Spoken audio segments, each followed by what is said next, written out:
دوستو 2008 عیسوی کے دوران سعودی حکومت نے مسجد الحرام کے صحن کو ڈھانپنے کے لیے بہت ہی بڑی چھتریاں لگانے کا منصوبہ بنایا تھا۔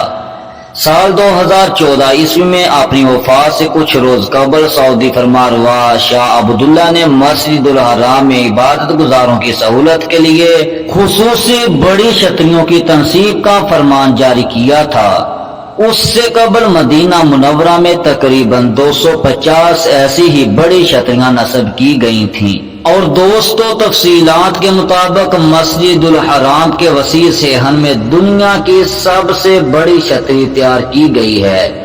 کہ جس کے باعث صحن میں نماز ادا کرنے والے حاجیوں اور عمرہ زائرین کو شدید گرمی اور دھوپ سے بچایا جا سکے گا۔ سعودی عرب کی حکومت کی جانب سے مسجد الحرام میں جاری توسیع کے تیسرے مرحلے میں لگائی جانے والی چھتری کے سائے میں 3500 افراد نماز ادا کر سکیں گے۔ دوستو یہ چھتری جب نصب کی گئی تھی تو دنیا کی سب سے بڑی چھتری جرمنی میں خصوصی طور پر تیار کی گئی تھی کہ جس کو کلوز سرکٹ ٹی وی کیمروں، لاؤڈ سپیکر سسٹم، ہوا کو معطل رکھنے کے نظام سے بھی آراستہ کیا گیا تھا۔ دنیا کی ایسی بڑی چھتری کو جرمنی کی جس کمپنی نے ڈیزائن کیا تھا،